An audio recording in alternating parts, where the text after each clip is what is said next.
Imagine waking up one morning and discovering that 20% of the world's wealth had vanished overnight. Banks closed, nations collapsed, people who were millionaires yesterday were suddenly begging on the streets. This isn't a scene from a movie. This happened in 1720, and it all began with one man, one bold idea, and one of history's most catastrophic financial bubbles, the Mississippi Bubble. Today on High Info, we uncover the shocking true story of how a single financial crash nearly destroyed France and changed the world of money forever. Our story begins with a man named John Law, a Scottish economist, a brilliant mathematician, and a convicted murderer on the run. Yes, a murderer. John Law killed a man in a duel and fled Europe. But he had one powerful idea. Money doesn't need to be gold. It can be paper. In a world where gold ruled everything, this idea was revolutionary and extremely dangerous. France, drowning in billions of livres of debt after the reign of King Louis XIV, was desperate. So desperate that the French government handed their entire financial system to this mysterious gambler. John Law created a company called the Mississippi Company, named after France's colonies in North America. He promised massive gold reserves, endless land, unlimited wealth, and profits so large they sounded impossible. But people believed him. Why? Because John Law had the power to print paper money, the first large-scale use of fiat currency. He began printing money, using it to buy government debt and pushing people to invest in his company.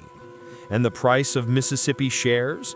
They didn't just rise, they exploded. Suddenly, everyone in France wanted Mississippi shares. The rich, the poor, the nobles, the peasants, everyone. People sold their homes, their land, even their family jewelry, all to buy a single share. The streets of Paris turned into the world's first wild stock market frenzy. A servant became a millionaire overnight. A butcher retired at 25. A beggar became rich enough to buy a horse-drawn carriage.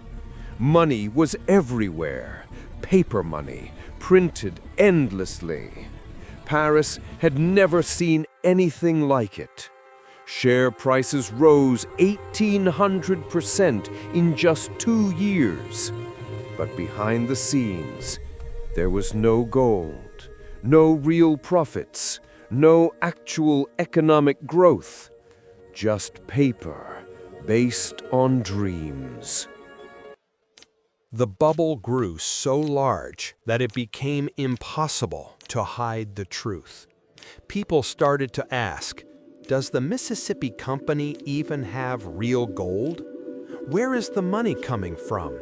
Can John Law really print unlimited wealth?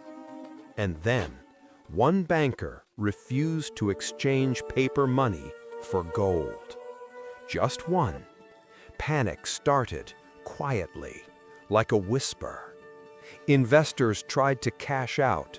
The government printed more money to calm the panic, but this only made things worse. Inflation skyrocketed. The French currency collapsed. Prices doubled, then tripled. Paper money became nearly worthless. People who were millionaires became poor again in days. In 1720, the bubble burst completely. The value of Mississippi shares collapsed by over 90%. The French economy lost 20% of its total wealth almost instantly. Banks shut down, Businesses failed. Riots broke out in the streets of Paris. John Law, once the most powerful man in France, fled the country in disguise. He died years later, broke and forgotten. His dream of paper money survived, but his system became a warning for centuries to come. This event changed the world forever. It taught governments that uncontrolled money printing is dangerous. Markets can be irrational. Financial bubbles destroy nations. Trust is the most valuable currency of all. The Mississippi Bubble was the first global financial crisis, and every crash since, from the Great Depression to the 2008 financial crisis, carries its DNA. The Mississippi Bubble wasn't just a financial disaster. It was a lesson, a warning echoing through history. Because even today, we still ask the same questions. What is money really worth? What happens when trust disappears? Could it happen again? If you found this story fascinating, make sure to subscribe to High Info, where we break down the world's biggest mysteries, events, and hidden histories. Thanks for watching, and remember, financial history always repeats itself.